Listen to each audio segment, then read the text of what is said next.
One thing that I found really interesting when I was getting ready for this interview is I realized that you and Pierre Poilievre were first elected to Parliament in the same year, right? Yeah, I mean, I've been in Parliament with him for 20-some years.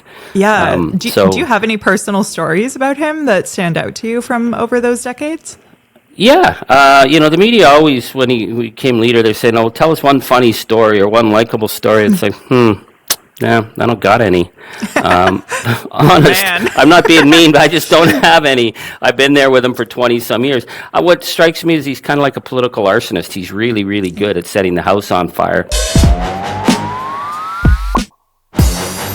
Hello, I'm Rachel Gilmore, your least favorite person's least favorite journalist. Welcome to Bubble Pop, a weekly show where we break down the biggest headlines so you don't have to doom scroll. Then we'll dig deeper into something juicy that you should know about. Today we've got NDP Member of Parliament Charlie Angus on the show. He's the man who sponsored that viral petition to revoke Elon Musk's citizenship, and he's just getting started. Charlie is going to give us some behind-the-scenes tea on international and domestic politics because, fun fact, he and Conservative leader Pierre Poilievre were elected to Parliament in the same year, more than 2 decades ago. But first, the news.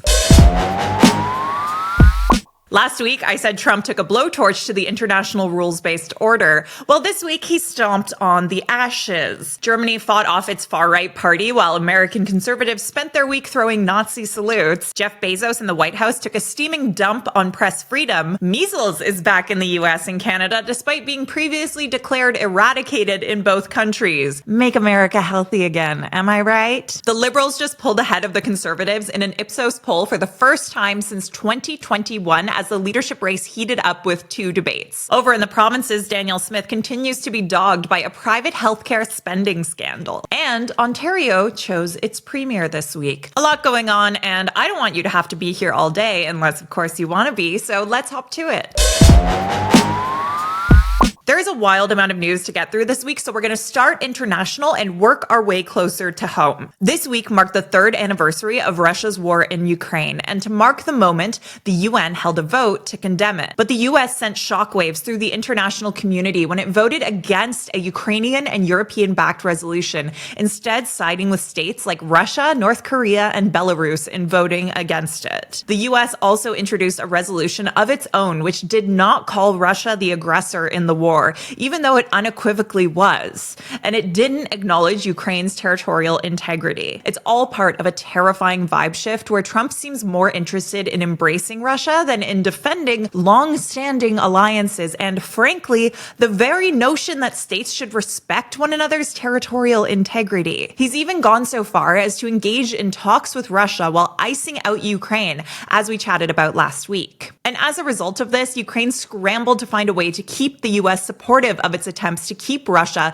from unjustly stealing Ukrainian territory and attacking its people, including working on a deal to give the US access to Ukrainian critical minerals, and Zelensky has offered to resign in exchange for NATO membership. Meanwhile, the Europeans have launched a charm offensive to try to salvage what remains of the long-standing alliance between their nations and the USA. French President Emmanuel Macron and UK Prime Minister Keir Starmer both visited the White House this week, and as if all but abandoning Ukraine and blowing up long-standing alliances isn't enough damage on an international scale, Trump also posted a genuinely horrifying AI-generated video to Truth Social this week. As a song with lyrics like, quote, "No more tunnels, no more fear, Trump Gaza is finally here" plays, it shows Gaza transformed into a resort with money raining on kids, gold statues of Trump, Elon Musk eating at restaurants, and Trump sipping a drink shirtless on a beach with Israeli Prime Minister Benjamin Netanyahu in front of a sign that reads Trump Gaza. It's a disgusting depiction of a Trumpian end vision for an ethnically cleansed Gaza,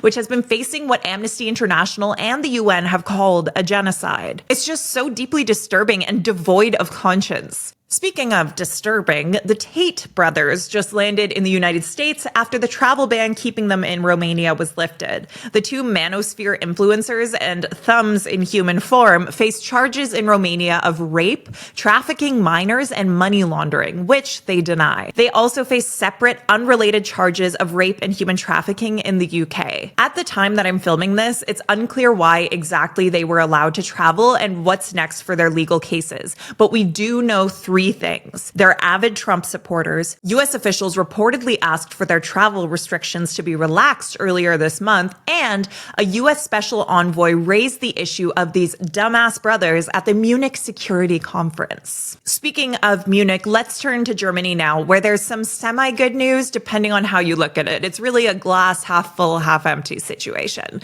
Because the German election took place on Sunday, and despite Elon Musk's best efforts, the far-right party AfD didn't win. Instead, a center-right alliance came out on top. But the virulently Islamophobic AfD did have their best showing ever, coming in second with just 20% of the vote. The winner can't govern alone and will have to decide who to team up with to form government. But luckily, the winning center-right alliance's leader has promised he wouldn't team up with the far-right AfD, likening it to selling the soul of his party. So, provided he keeps that promise, Germany's far-right threat is still being slightly kept at bay. But elsewhere in the world, the far right is becoming increasingly unshackled. At the Conservative Political Action Conference, or CPAC, 1 week ago, former Trump advisor and current host of a terrible far-right broadcast, Steve Bannon, made a Nazi salute on stage. He denies it was a Nazi salute, of course. But this comes after Musk did the same salute twice on stage as he celebrated Trump's inauguration. Oh, and the same day Bannon did it at CPAC, a producer of the movie Sound of Freedom also did a Nazi salute on that same stage, saying his heart goes out to all of you, the same thing Elon said. Really great. They're definitely the good guys here, right? Let's turn our attention to a different kind of supervillain in this timeline, Jeff Bezos, who took a massive dump on press freedom at the Washington Post this week, when the billionaire owner of the newspaper decided to throw his weight around on editorial decisions, which is really problematic in its own right. But he specifically said their opinion section will now be writing every day in support of two pillars: personal liberties and free markets. Now, why do I have a feeling that this won't include personal liberties of, say, trans folks? He even had the gall to say that pro-liberty, pro-free market voices are viewpoints that are currently underserved in the market of ideas and news opinion. Jesus Christ. Anyways, as if that wasn't enough, the White House also set press freedom on fire this week, announcing that the journalists who get to cover the White House will now be picked by the White House. They even had the gall to say that this was them giving the power back to the people. Which, if that's not a perfect example of doublespeak, I don't know what is. Ignorance is strength, war is peace, freedom is slavery, and the people are the government. Cool. Speaking of the people, measles is back. Great job, everyone. That disease, which was declared eradicated in the US in the year 2000 and in Canada in 1998, has been surging around the world. To put this uptick in perspective, last year Canada had a total of 146 cases. And as of February of this year, we've already had 95 cases.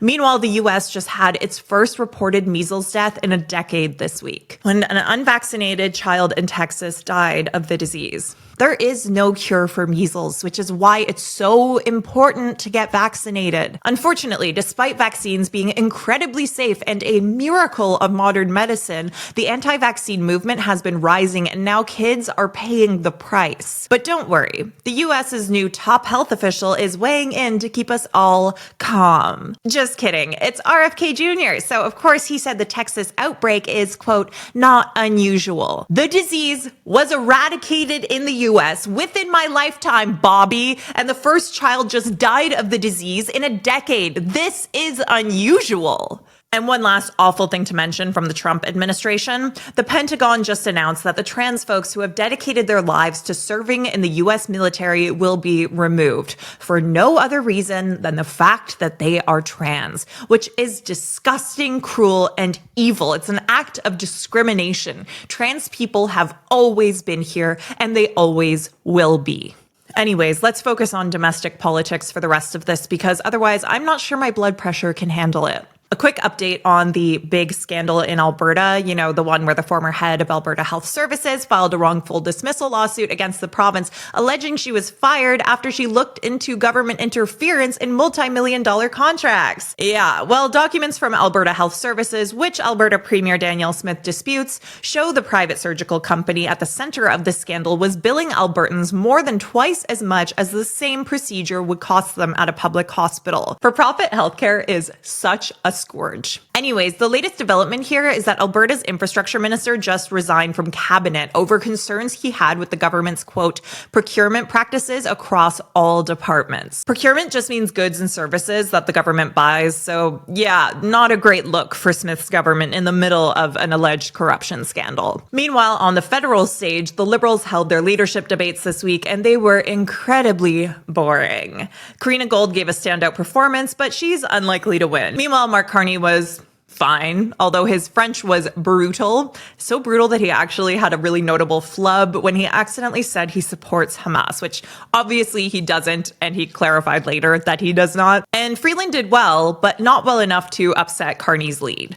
Although she is nipping at his heels, so we'll see what happens when the results roll in on March 9th. But either way, the Liberals are probably feeling pretty good, because after Pierre Poilievre's Conservatives have dominated the polls for a while now, a new Ipsos poll just showed the Liberals have pulled ahead of the Conservatives for the first time since 2021. So we'll see if that momentum continues, or if it's just a fleeting boost thanks to the Liberal leadership race, Trudeau's resignation, and the burst of patriotism Canada is feeling amid Trump's 51st state threats. Only time will tell. And that's if our country even, still exists, because just when I thought I had gotten through most of the news for the week, I saw that a top White House official is now threatening to redraw the Canadian borders. So yeah. And on a related note, the CBC also made everyone very, very angry this week by exploring this idea with the question, quote, what does Canada as the 51st state mean to you? Which seems to be built on a premise of absolutely brain-rotted amounts of both sidesism. So when everyone was furious, CBC ended up responding to viewers by reframing the question as, quote, what do you think of Trump's comments about Canada becoming the 51st state? And the host, Ian Hannah-Mansing, promised to do the show with care. Then they invited Kevin O'Leary on for the segment. So take from that what you will. Meanwhile, Trump's 25% tariff on most Canadian goods is supposed to come into effect on Tuesday. So that's going to be fun if he doesn't change his mind again, which is entirely possible. And the last thing to mention, Ontario had an election on Thursday, and the province decided that Premier Doug Ford, despite things like the Greenbelt scandal, gets to retain his majority government. That's the news for this week. Hopefully next week won't be quite as long. This was a really long one, but that might be wishful thinking. We'll see. After the break, we'll be chatting with NDP MP Charlie Angus about the petition to revoke Elon Musk's citizenship. He's not running for re-election after 20 years in office, so expect some tea to be spilled. We'll be right back.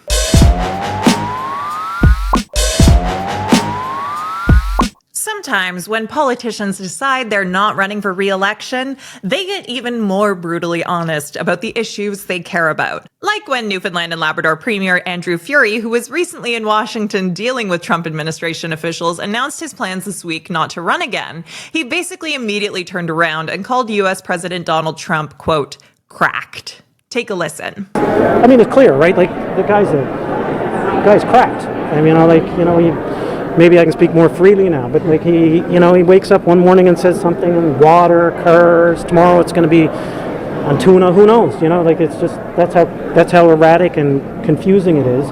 Now, if Furey was unshackled in that clip, then NDP MP Charlie Angus took his shackles, ripped them apart, and set them on fire. It is, frankly, refreshing. He's gone on CNN and called MAGA morons. He's a regular on Midas Touch these days, where he also doesn't pull any punches about Trump. He's the sponsor of a petition that made international headlines and amassed hundreds of thousands of signatures from Canadians, calling for Elon Musk's Canadian citizenship to be revoked.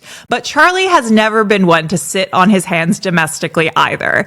Before setting his sights on Trump, he was already outspoken about Conservative leader Pierre Poilievre, calling him stuff like unfit for public office and a, quote, liar.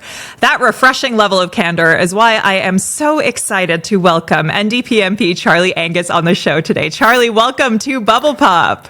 Thanks so much for having me on. Thank you. Well, thanks for taking the time. It really feels like you're everywhere in the news these days, in no small part due to the way that you call out Elon Musk and Donald Trump. So tell me, what was the moment that you decided you needed to sort of take on this role and defend Canada? I went to bed the night of the election. I didn't want to see the result. I knew what was going down. Most of my friends and some American friends who were with us were in denial, and Florida hadn't come in, and Pennsylvania was going to flip, but I knew what was going to go down. And it's really pretty straightforward. I woke up in the morning like it felt like the worst hangover of my life.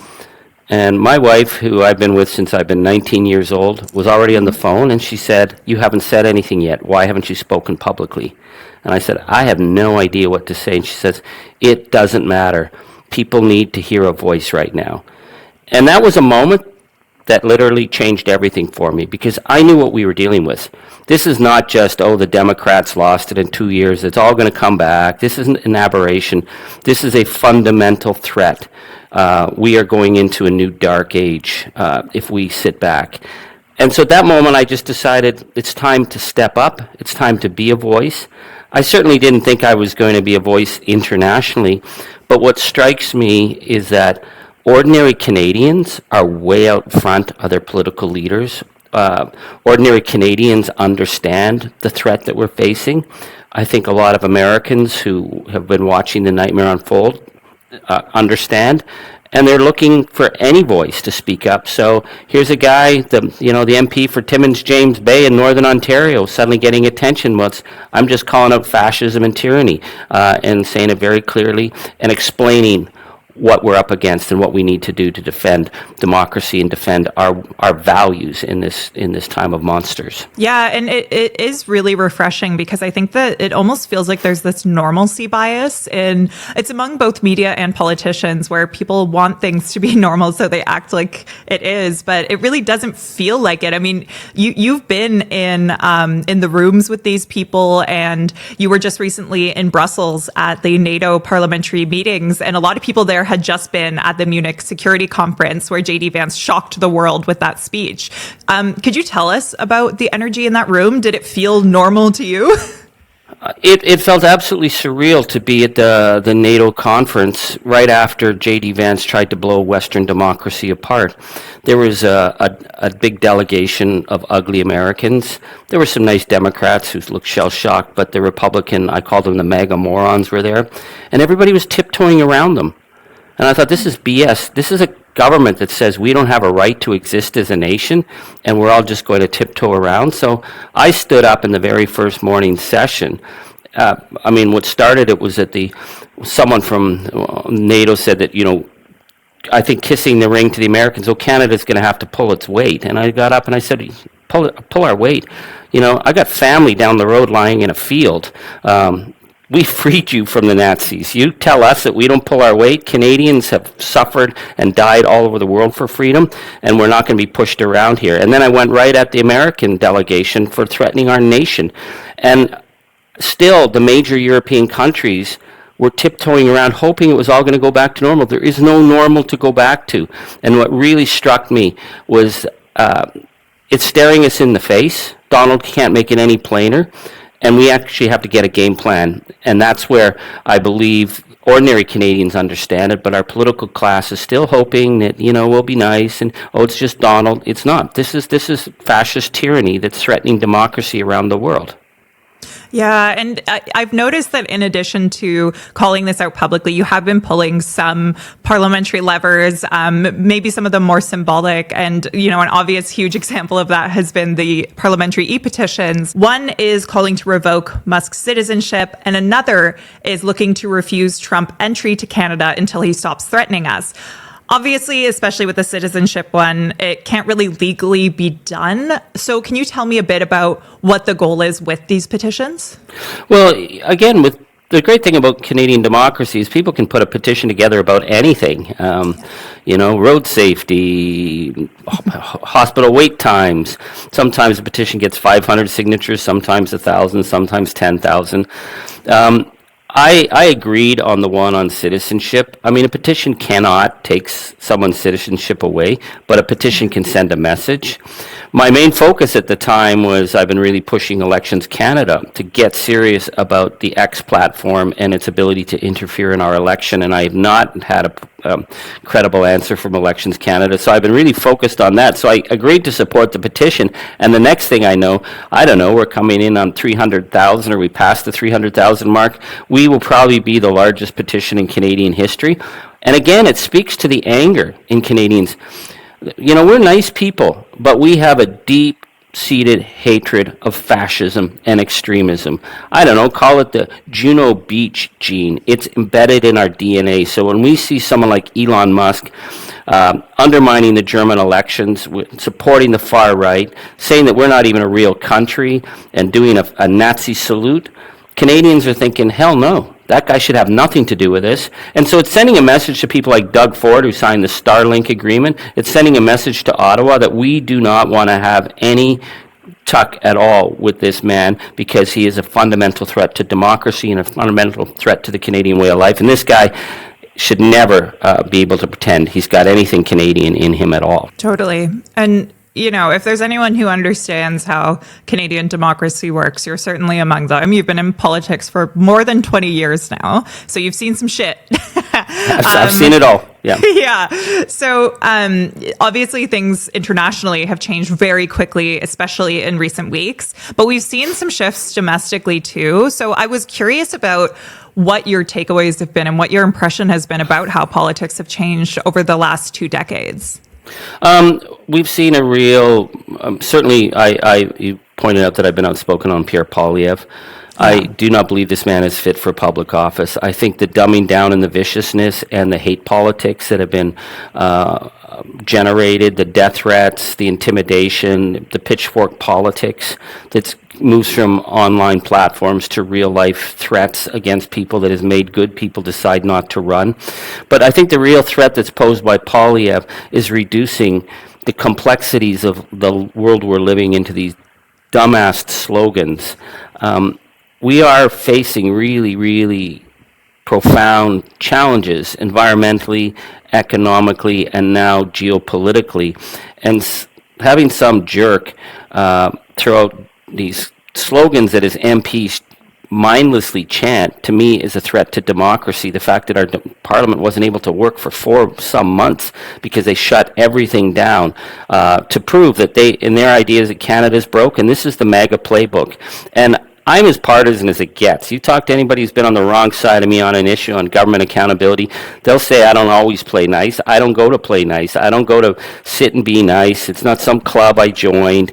You know, everybody's supposed to be polite. I'm not there for that. I'm there to get something done. But when I see the open undermining of the system that we have and the open undermining and threats that are being brought forward by the Conservative bench to intimidate their way into power, I call that out, because, you know, it's not going to be me there in the future. It'll be someone else. And anybody who's there is sent there by the Canadian people, have a right to speak, and should put Canada first and not whatever their party war room tells them.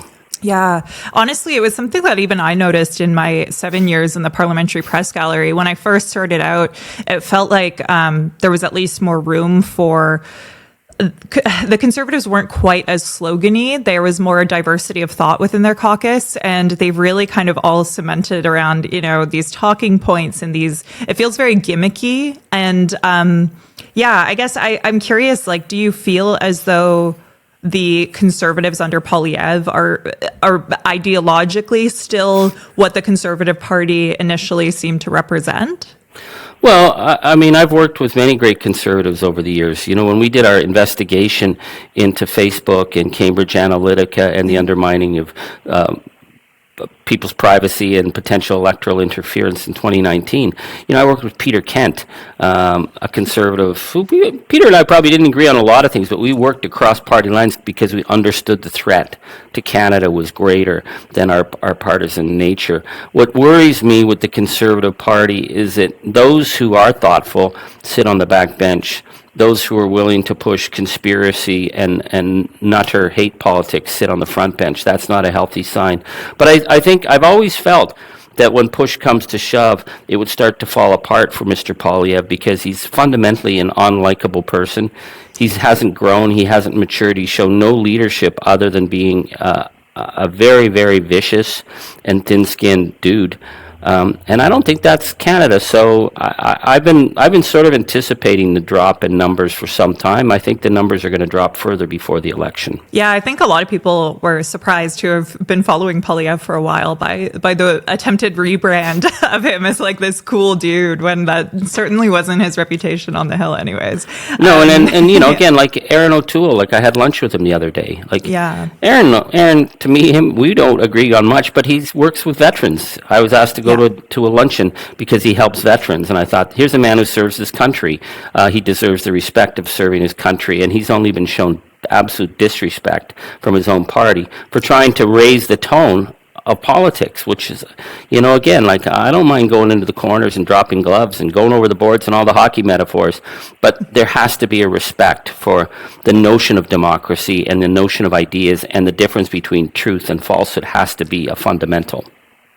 Yeah, well, you can't debate shared ideas, or you can't debate ideas if you don't have a shared reality, right? So it's just kind of creating an entire crisis within the very idea of being able to discuss the future of our democracy. Aaron O'Toole, I remember he came up to me at a press gallery dinner once and even said, I'm really sorry about all the threats that you've dealt with for your journalism. And I thought that was really great. And it's quite a stark contrast when you consider that Pierre Poilievre has literally put out press releases and regularly attacks journalists.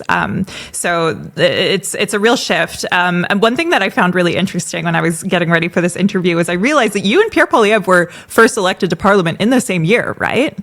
Yeah, I mean, I've been in Parliament with him for 20-some years. Yeah. Do you have any personal stories about him that stand out to you from over those decades? Yeah, you know, the media always, when he became leader, they say, "No, tell us one funny story or one likable story." It's like, yeah, I don't got any. Honest, I'm not being mean, but I just don't have any. I've been there with him for 20-some years. What strikes me is he's kind of like a political arsonist. He's really, really good at setting the house on fire. And I've been on committees where Poilievre has been on the Conservative side. I've been on the NDP side. We've been going after government mismanagement or misspending. And there was a time when I thought he must really know something because he's really going at it hard. And then I realized he actually wasn't going after documents or proof. He was just setting the house on fire. Then he'd get bored, set another house on fire, and set another house on fire. For me, if I go after government, it's because I think something's wrong. And if I find that something isn't wrong, then I will say that. But that's what accountability is. But I think the one thing that's really important to point out now is I think there's this shift because of Trump. Because of the threat to our democracy, I've suddenly seen a real different tone in the way Canadians are relating to each other, region to region, a sense of solidarity that I haven't seen that really gives me hope. So I'm feeling very hopeful about Canada right now because we see the chaos in the United States and they're a very divided country. I don't find that Canada is divided right now. I think people know what the threat is. They know it in their hearts and in their guts, that this is a threat about our nation and our values are different, and our values are about inclusivity. So I think for all the rage politics that dominated us over the last few years, suddenly there's a light in this, there's a break in the storm, even though the storm's coming at us really hard from Washington. So I'm taking a lot of hope from that. I'm kind of curious because obviously a lot of this happened, I think, after your decision to announce not to run for re-election. Has any of this made you reconsider that? No, I mean, I've been 21 years. My riding's bigger than the United Kingdom. They decided to throw an extra 20,000 square kilometers, hundreds of extra highway miles, at least a dozen new towns that I've never been in before. And I love democracy, but I don't love it that much. I would never be home. I'm never home anyways, but I wouldn't be able to do the work I'm doing right now because I'd be at every little Legion dinner. I'd be at, driving the highways endlessly where there's no phone coverage. And I really believe the fight's for Canada. I'm not walking away from politics. The idea like me sitting on a beach or going golfing. I mean, in what universe could anybody picture that? I don't even wear shorts, even on a hot summer day. My kids would kill me if I did. So I think the work's the work goes on, and I've started this Charlie Angus the Resistance through Substack, and we're starting to build a team, and we're looking at how to do politics in a different way that's much more activist and much more calling out what needs to be called out. So I'm feeling I'm in the right spot right now. So no reattempt at the leadership for the NDP anytime soon? They always say if you don't want to see how sausages are made, stay out of the kitchen. So I got up pretty close in the NDP kitchen and watched the sausages get made. So coming in second was good enough for me. Yeah, for sure. Yeah, you're a bit busy. You got a punk band. You got a lot of other stuff going on. So the band is back on the road. Yeah. So we got a new album we're working on. So and I want to fight. I want to fight for Canada. So Canada's my full-time job right now. Can you tell me a little bit about this new push that you have with respect to Amazon and buying Canadian? It seems like you're really at the forefront of this movement now. Well, okay, so here's the thing. This whole boycott movement started grassroots. I've been seen as the front face of it just because I've been speaking up. This is what ordinary Canadians have been doing. So they're launching this February 28th boycott of all things big and American. And so right now, what a lot of Canadians aren't aware of is that, Amazon fired all their workers in Quebec and shut their plants down to break the union. Here's Jeff Bezos, a rotten, crappy oligarch who doesn't believe that Canadian workers should have the proper pay and the safety conditions, and so he shut the plant down. So there's a boycott in Quebec, but I think all of Canada can come together. February 28th is supposed to be the day of a big boycott. Well, let's make a permanent national boycott of all things Amazon, all things Jeff Bezos, all things American oligarchy, because they are not our friends and they are a threat to our democracy. So we're launching this campaign to promote. Buy anything, buy it wherever you get it. I don't care. Just do not give Amazon another dime. Do you have any concerns about the sort of rising Canadian oligarchy that we've seen? I mean, the Shopify bros have been echoing a lot of Elon Musk's talking points, saying Tobias Lutke saying that we need a Doge here. And they also launched this Build Canada campaign to literally spell out legislation for lawmakers. Do you have concerns internally, like domestically, that we could follow in the U.S.'s footsteps there? I have deep concerns. We certainly see the big oil is trying to make the most of the crisis, telling us we just bought them a $34 billion pipeline, and we're spending at least 50 cents on every dollar to get their rotten bitumen down because it's not refined. It's the heaviest GHG emissions product on the planet, and we're subsidizing it. Now they want us to build another pipeline, and it's supposed to be for national unity while they're making record profits. We see the Business Council pushing the austerity buttons. So yeah, we can't trust these companies and the tech bros. I think there's going to be a moment of reckoning with them. But right now we're focused on Trump. But I think Canadians have to watch out for those wolves in Canadian hockey jerseys who would eat our young to make a buck and to sell us out. If Canadians take one thing away from this conversation today, or there's one thing you want them to think about with respect to their democracy going forward, what would you want that to be? I think it's really important to understand that nobody is coming to save us. We are in a very dark and dangerous moment. A moment that I never thought I'd see in my lifetime. But what gives me hope is that I think that by showing solidarity, by sticking together, Canadians can beat anything. We've beaten we beat the biggest foes before, and we'll do it again as long as we hold strong to each other. I don't have a lot of faith in the political leadership, but I think I have a lot of faith in ordinary Canadians, and I think ordinary Canadians putting pressure on the political leadership to hold the line, to be strong. We will get through this, and I think we could be a shining example for the rest of the world if the incredible solidarity I'm seeing now stays true. Well, that hopeful note feels like a good place to wrap things up. Charlie Angus, thank you so much. This has been a really great conversation. I love that you injected a little bit of hope too. That's always nice to hear. Thank you so much for your time and for joining us on Bubble Pop. And could you please tell the audience where to find you if they want to keep up with your efforts? Charlie Angus, the Resistance Substack, is the main forum right now, and I'm on Blue Sky because, boy, getting off X was like, I don't know, waking up after drinking rot gut for like 8 months and suddenly feeling sober and feeling good. So my account is still there on X because I don't want some troll to take it, but I haven't been back. So Blue Sky Charlie Angus 104 or Charlie Angus, the Resistance Substack. Great. Thank you so much, Charlie, and hopefully we'll chat again soon. Thank you so much. Thank you for listening to this episode of Bubble Pop. I'm Rachel Gilmore, your least favorite person's least favorite journalist. If you enjoyed this episode, consider subscribing to Bubble Pop on YouTube, Patreon, Substack, Spotify, Apple Podcasts, wherever you like to listen. You can also find me on TikTok, Instagram, Twitch, and Blue Sky. I'd like to say a special thank you to Hans Vivian Wenzel for making the incredibly groovy music for Bubble Pop. You can find more of his stuff on Spotify under the artist name Hans, lowercase h with an exclamation mark. Thanks again for spending this time with me. Doing this for a living is a dream, and I could not do it without your support. So thank you for being here, and I'll see you next time.